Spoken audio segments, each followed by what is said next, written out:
कसले कसले सक्छ गाइस यस्तो गर्न। राम राम नमस्ते। आज मेरो दिनभित्रको यात्रा देखाउँदैछु। आज गाइस जाडो थियो। आज जाडोमा बहिनी वर्षा पुरा साइकल चलाएर आइन् गरियादेखि।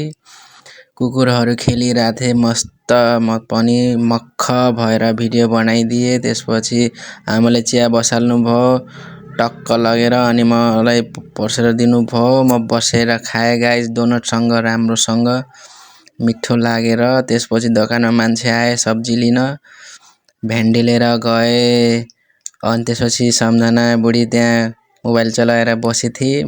म फेरि भिडियो गरिदिए अनि आगो बाले बाहिर आगो बालेर टाप्दै गरे।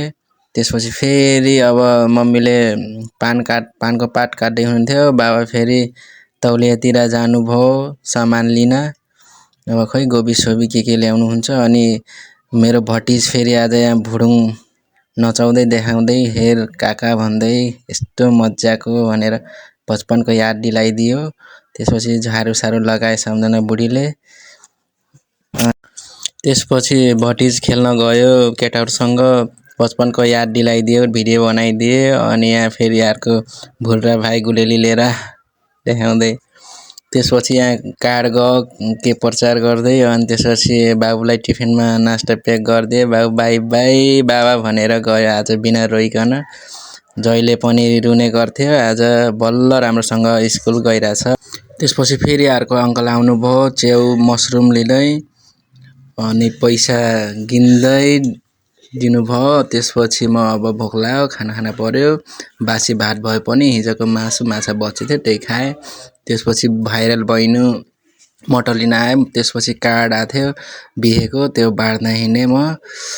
घरमा बाँध्नै पर्यो अब बिहेको कार्ड दिइसक्यो। अनि त्यसपछि दिएर अब हेर्छु त यता अब ऊ साइड थियो आज घर बनाउने त्यहाँ जग्गा नाप्दै थिएँ। अब घर बनाउनुलाई किरण दाइको अब घर रेडी हुन्छ। अनि किरण दाइको छोरो फेरि भात खाँदै थियो मैले भिडियो बनाइदिएँ हल्का। त्यसपछि यतातिर दोकानतिर गए त देख्छु त पुरै आफ्नो हाइट बराबरको स्याम्पू लिँदै हुनुहुन्थ्यो। अनि घर आएपछि देख्छु त हाम्रो बल्ली दाइ फेरि छुट्टी छ भन्दै भने म अनि चाबी देखाउँदै भन्नुहुन्छ कि कहाँ छुट्टी हुनु काममा जाँदैछु आज पनि। अनि हेर्छु त जाडो छ मौसम यति जाडोमा पनि आज पनि छुट्टी छैन दाइको। अनि यता फेरि सुरज भाइहरू पनि ड्युटी जानु लाग्थे। अनि हेर्छु यता मेवा फेरि फलिरहेको छ। यता फेरि आन्टी आउनुभयो सटर खोल्नुभयो ब्युटी पार्लर मस्तको सामान राख्नुभयो।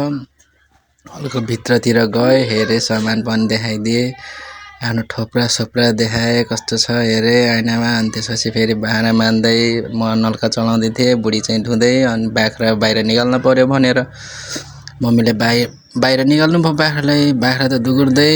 अनि त्यसपछि फेरि यतातिर खेल्दै थिएँ चुङ्गी हेडेँ पार्टनर पनि खेल्दै थिएँ बचपनको याद दिलाइदिए पुरा त्यो पनि क्लिप हानिदिए। अनि त्यसपछि फेरि बुढीले भात अब पकाउन थालेँ भोक लाग्यो भनेर। अनि साग पनि पकाउँदै थिएँ। आजको मेरो दिन यति थियो। लाइक कमेन्ट र सब्सक्राइब गर्न नभुल्नुहोला। हस्त धन्यवाद।